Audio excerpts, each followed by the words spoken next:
বাংলাদেশ জামায়াতে ইসলামীর আমির ডক্টর শফিকুর রহমান বলেছেন, তারা ক্ষমতায় গেলে উত্তরবঙ্গকে কৃষিভিত্তিক রাজধানী হিসেবে গড়ে তোলা হবে এবং গাইবান্ধা জেলাকে বিশেষ অগ্রাধিকার দিয়ে একটি বিশ্ববিদ্যালয় স্থাপন করা হবে। তিনি উত্তরবঙ্গে ইপিজেড স্থাপন ও মরা নদীগুলোকে পুনরুজ্জীবিত করার কথা বলেন, যা হলে এই অঞ্চলের মানুষের ভাগ্যোন্নয়ন হবে বলে মন্তব্য করেন। তিনি বলেন, উত্তরবঙ্গের কৃতি সন্তান আবু সাঈদের কাছে জাতি ঋণী এবং তার স্বপ্নের বাংলাদেশ গড়ে তুলতে চান তারা। গত ৫৪ বছরের দুর্নীতি, দুঃশাসন, গুম, খুন ও চাঁদাবাজি থেকে মুক্তির জন্য তিনি হ্যাঁ ভোট দেওয়ার আহ্বান জানান। যুব সমাজ প্রসঙ্গে জামায়াতের আমির বলেন, বেকার ভাতা দিলে বেকার তৈরি হবে, তাই যুবকদের দক্ষ করে কাজের সুযোগ সৃষ্টি করা হবে এবং জনসম্পদে রূপান্তর করা হবে। ২৪ জানুয়ারি সকালে গাইবান্ধার পলাশবাড়ি SM পাইলট উচ্চ বিদ্যালয় মাঠে অনুষ্ঠিত নির্বাচনী জনসভায় তিনি এসব কথা বলেন। সভায় সভাপতিত্ব করেন গাইবান্ধা ৩ আসনের ১০ দলীয় জোটের MP প্রার্থী অধ্যক্ষ নজরুল ইসলাম লেবু। বিশেষ অতিথি হিসাবে বক্তব্য দেন জামায়াত ও জোটের বিভিন্ন নেতৃবৃন্দ ও MP প্রার্থীরা।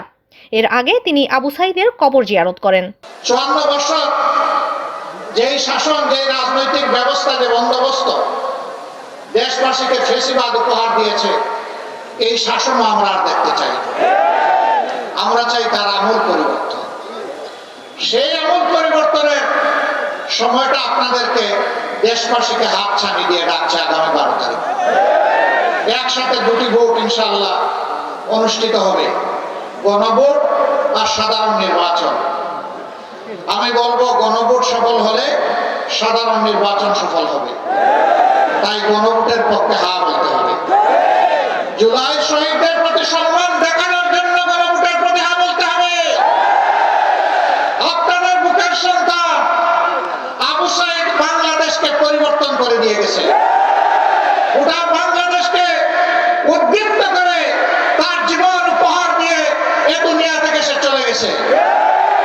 সে আওয়াজ দিয়ে গেছে, হে বাংলাদেশ, তোমাদের হাতের তালুতে আর তোমাদের ঘাড়ের উপর, হাতের তালুতে আমার রক্ত, ঘাড়ের উপর আমার লাশ আমি উপহার দিয়ে গেলাম।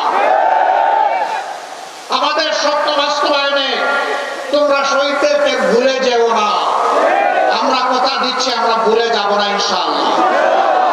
ওরা কি চেয়েছিল? ওরা চেয়েছিল একটা দুর্নীতি মুক্ত বাংলাদেশ, একটা বৈষম্য মুক্ত বাংলাদেশ, একটা ন্যায় বিচারের বাংলাদেশ, একটা আধিপত্যবাদ মুক্ত বাংলাদেশ, একটা উন্নয়নের বাংলাদেশ, একটা যুবকদের আকাঙ্ক্ষার বাংলাদেশ। যুবকদের হাতে আমরা বেকার ভাতা দেব না। বেকার ভাতা বেকার তৈরির কারখানায় পরিণত হবে। আমাদের যুবকরা বেকার ভাতা চায় না। আমাদের যুবক যারা আছে, তারা তাদের হাতে তাদের ন্যায্য কাজটা চায়। আমরা ইনশাআল্লাহ প্রত্যেকটা যুবক যুবতীর হাতকে আমরা বাংলাদেশের দেশ গড়ার কারিগরের হাতে পরিণত করব। আমরা তাদেরকে বাস্তব শিক্ষা দিয়ে দক্ষতা তাদের হাতে আমরা তুলে দেব।